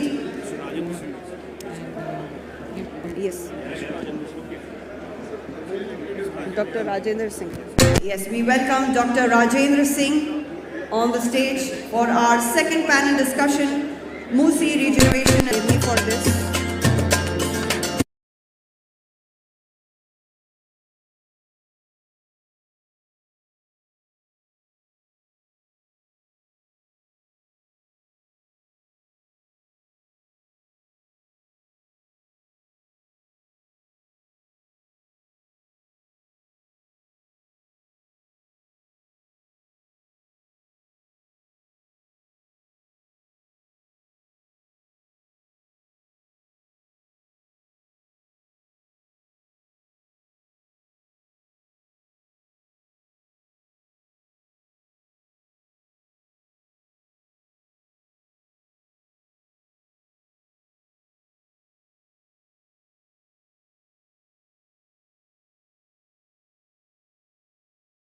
point where we could leverage their skills.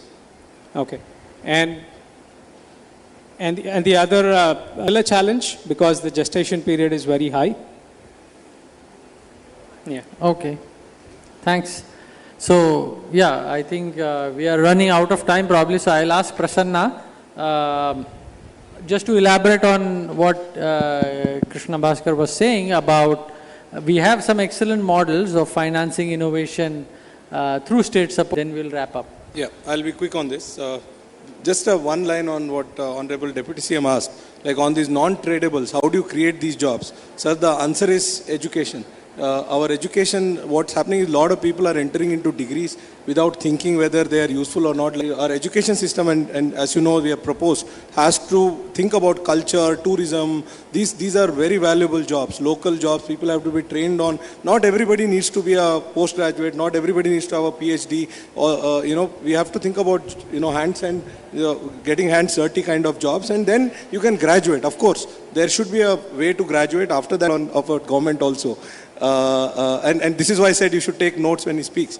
I think government, there should be one principle though. While I appreciate a lot of fundamental things have come from government, like World War led to a lot of innovation, including the internet. But there needs to be one principle that when the government intervenes, there should be some market failure. That's where the government should come in. Now, a lot of times governments intervene without defining what the market failure is. If you don't define what the market failure is, and if you start doing things which markets can do better, then it's, you can go on a list where things have been a disasters also. So I think there is a market, in financing innovation I agree. Markets do not, they do not have that long-term vision, you don't have, of course the first attempt should be to develop those markets.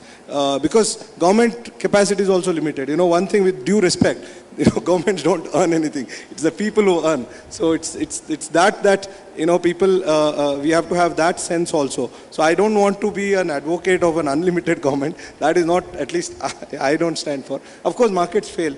And where markets fail, in the interest of people, and governments will have to come in. And apps are big market players themselves. That's what we have, I totally agree. So it has to be a balance. Understand market failures, government failures, both of that, and walk a tightrope. It's not easy. It's easy for us to sit here and talk. People like you are on the ground who execute. It's not going to be easy. But that's what seems to have worked throughout the world. Thank you. All right. I would like to add one thing. Sorry. Yes.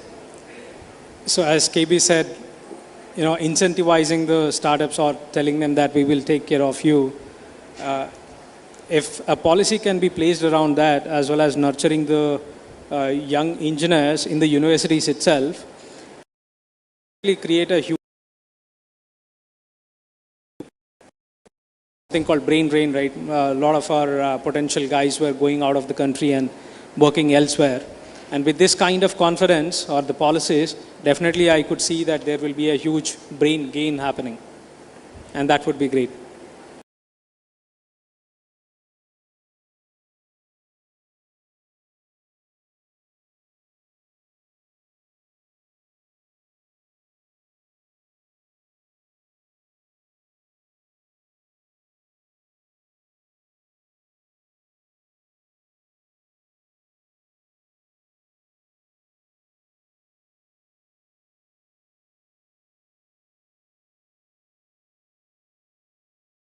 I could see that there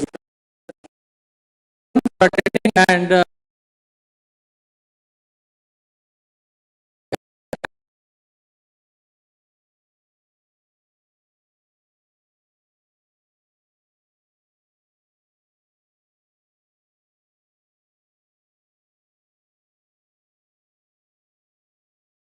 time to move on to our next session of our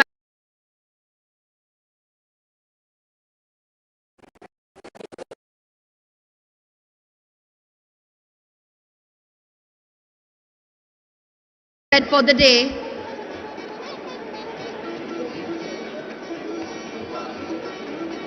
By 9 shades चाहिए 9.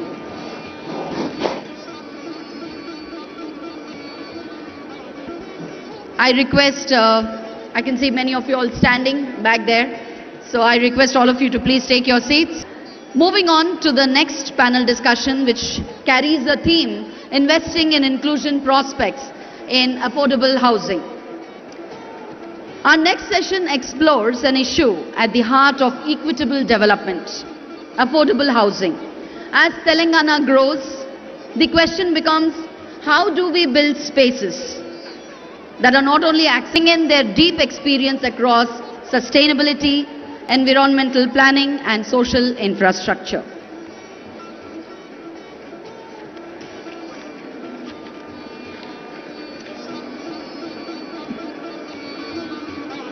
Depth.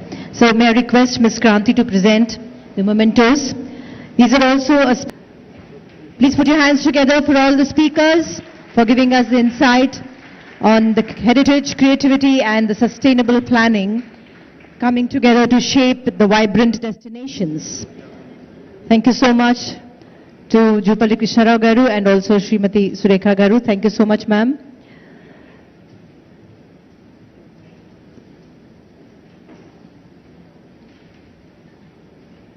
Our next session will start immediately.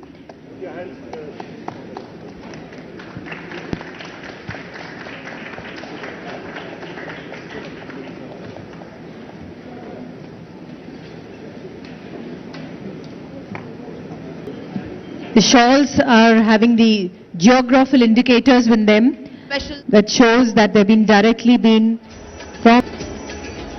I'd request Mr. Gautam Garu, Special Secretary Housing, to please join us on the dais.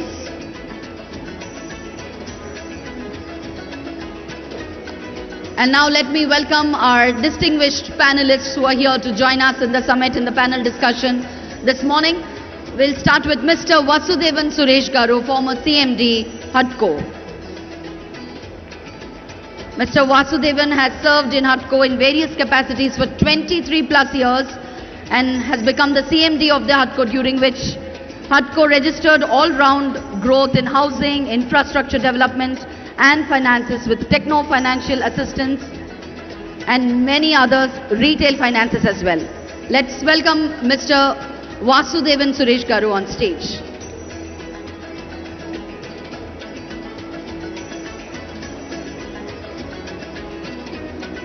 May we have on stage Mr. Abhijit Shankar Ray, Senior Urban Specialist, World Bank.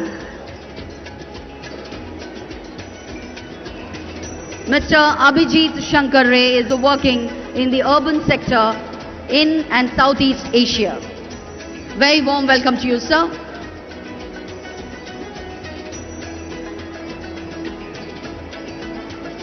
May we also have on stage Dr. P.S.N.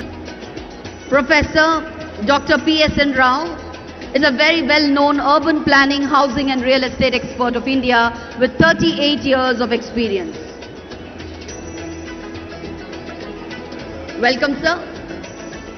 May we also have on stage Mr. G. Rami Reddy Garu, President-elect CREDAI National. Mr. Rami Reddy Garu is an entrepreneur, philanthropist and current CMD of ARK Group.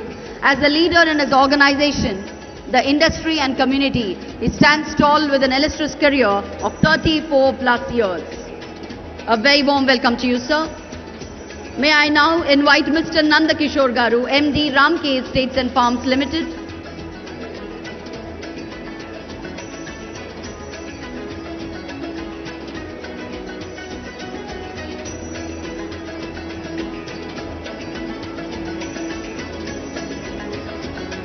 A very warm welcome to Mr. Nanda Kishore Garu, MD, Ramke Estates and Farms Limited.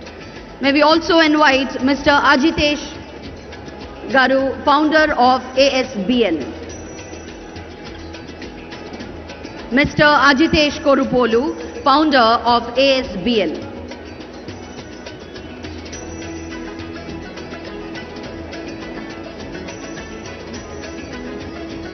And now may I invite the moderator of this panel discussion this morning, Mr. Preetham Mehra, Senior Executive Director and Head, Government Practice CBRE, India.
A very good afternoon to everybody in the hall.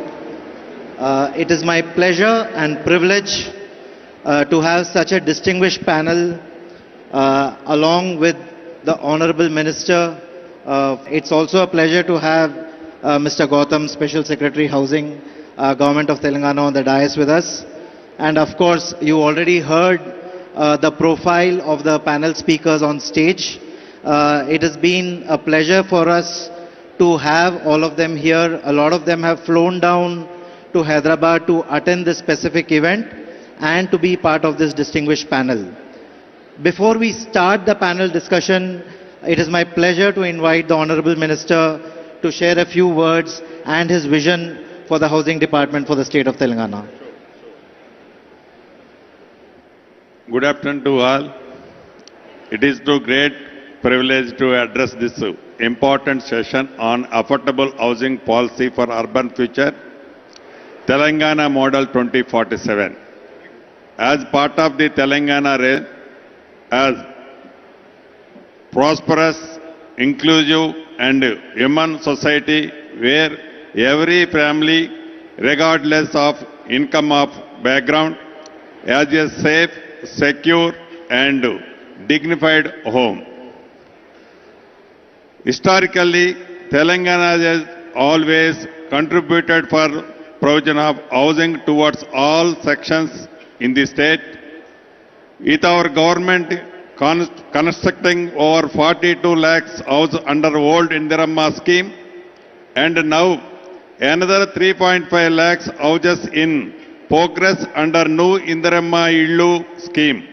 Housing Board and Rajiv Sagraha have also contributed to over 1 lakh middle income houses.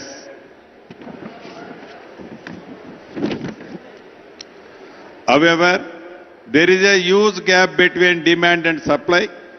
So, time has come to move beyond individual schemes and to formulate a comprehensive affordable housing policy that can guide our action till 2047.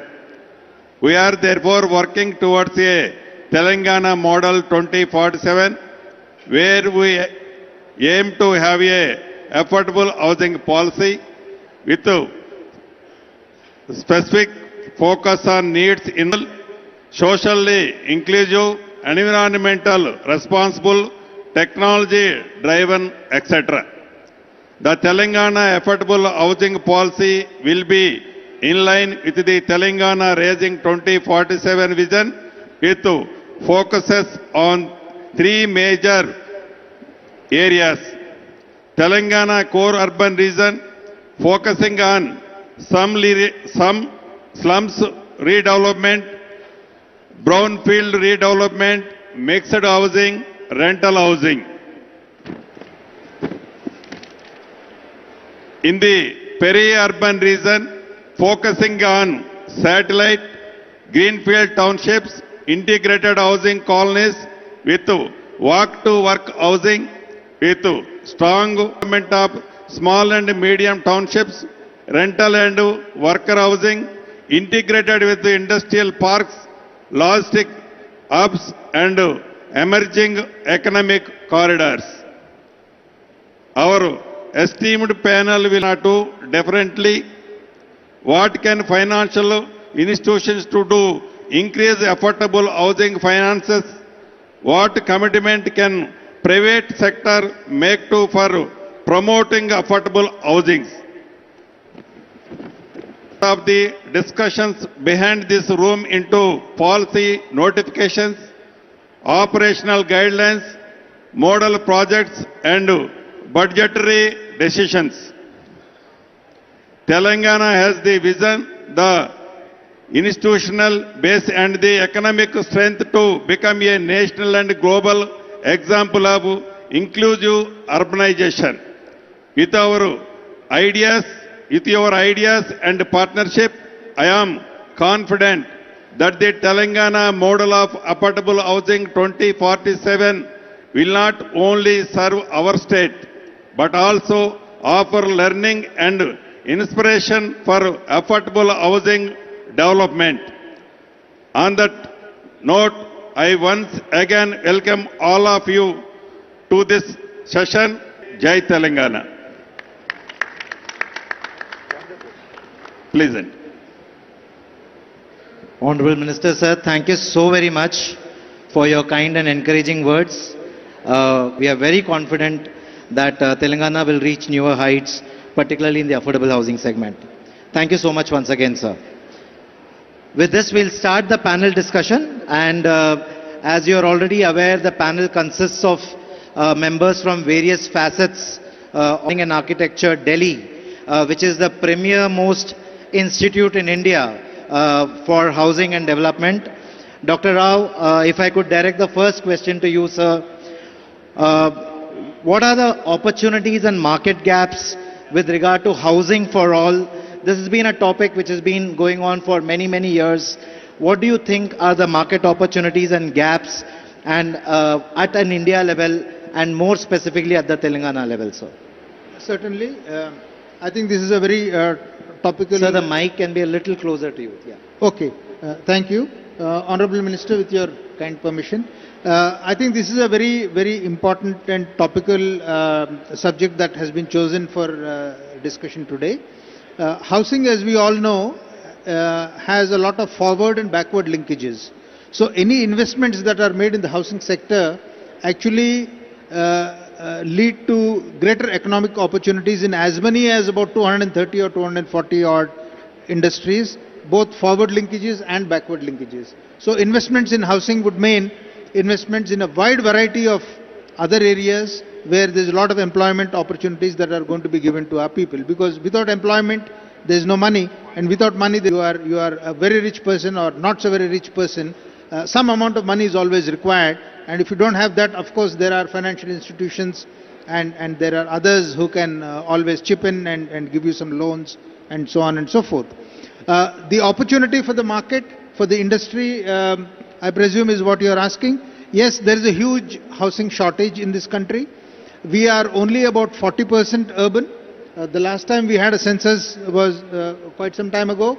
But while we are waiting for the next census, we presume that we are about 40% urban.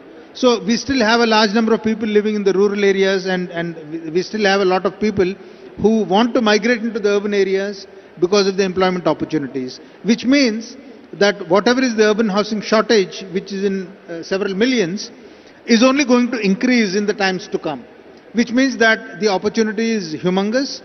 There are some estimates that as of the year 2022, the urban housing shortage, the total housing shortage in Telangana is about 2.8 million, out of which a major chunk actually happens to be in the urban areas and a very small percentage. Now, market opportunity, the government is already doing its bit. You have the Indiramma Housing Scheme, you have the Andhra Pradesh Housing Board, you have the AP Housing Corporation Limited. They are doing a area and Gramin. Some funds are coming from there, some funds are coming from the HUDCO as well. But is that enough? Not just Hyderabad, but several other urban centers in the state of Telangana. So, what do we do with them? There is a huge corporate sector, real estate developers. We have members from the CREDAI also here with us. And real estate developers are providing a lot of housing in the urban areas. But this housing is, of course, for the upper and middle income segment. Can they also downmarket their products? Can they also provide for the lower income population who cannot afford maybe a 3-bedroomed house, but can perhaps afford a 1-bedroomed house, maybe something costing 30 lakhs, 40 lakhs, 50 lakhs. Why cannot they provide? Because obviously they are in here for making money, so they are catering to the luxury housing demand, which perhaps is now more or less getting saturated.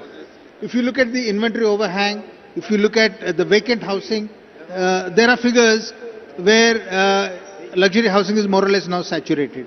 So if developers want to remain in the business, then I think you better start building small, get into the one-room segment.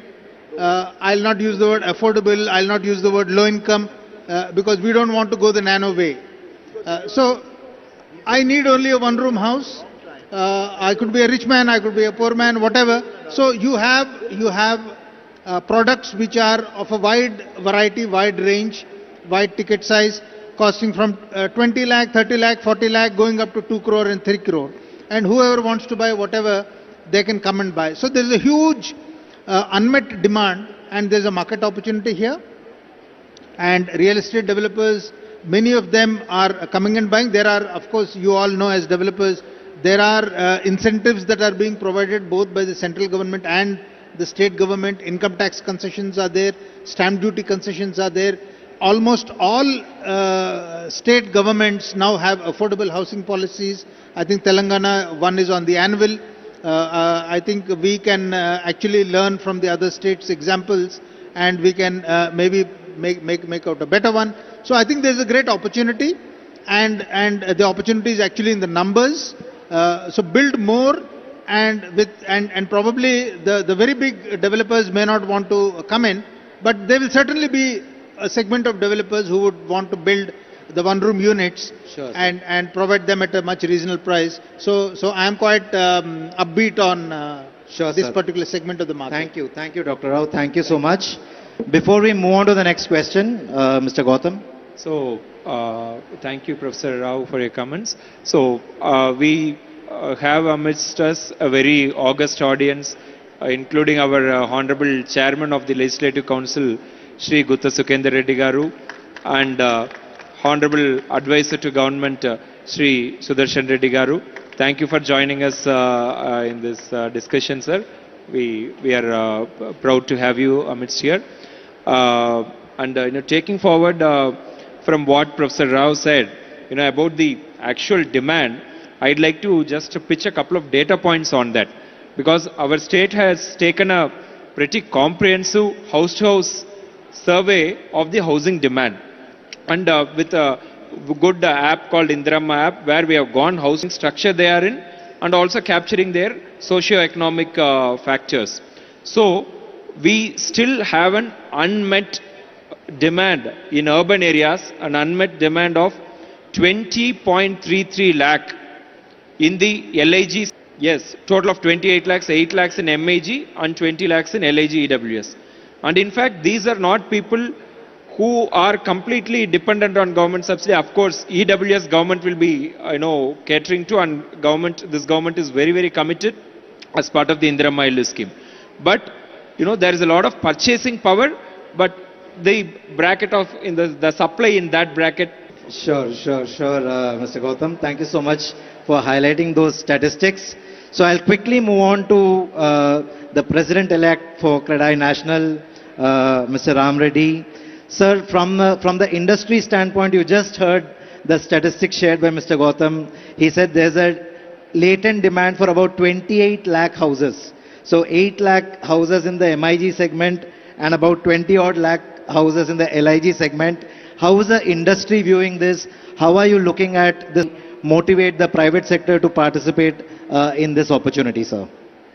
Yeah, thank you, Pritam. Sir, thank you so much for giving that figures. 28 lakhs, it's a surprise to us. I mean, the demand, what you're talking about it. Yes, CREDAI plays a role. I mean, across the state, we have 15 chapters. So every chapter have a big connection with the CREDAI Telangana state. So that housing demand, today you talk about especially middle class.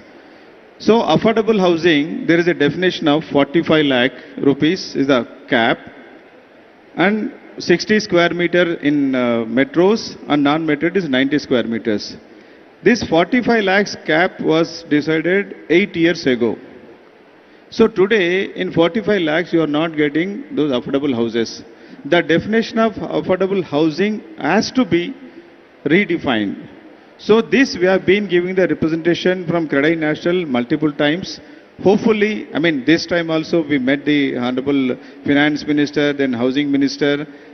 Possibly this budget we are expecting that limit of affordable housing going to be increased. That is very, very, very much required, sir. I request the Honorable Minister from your side also has to push for it, sir. Otherwise, so the very basic affordability where we are getting the land prices have gone up, the construction costs gone up, everything has gone up. Inflation, you can see 8 years inflation, if you take every year, I mean 5 to 7% inflation. Only this time, I think after talking to them, we got some positive note and we are definitely going to have this. So affordable housing definition, then concessions has to be given. Even in the cities like Hyderabad, if you want to build an affordable housing, so land prices are so high. So getting affordable is very, very challenging, sir.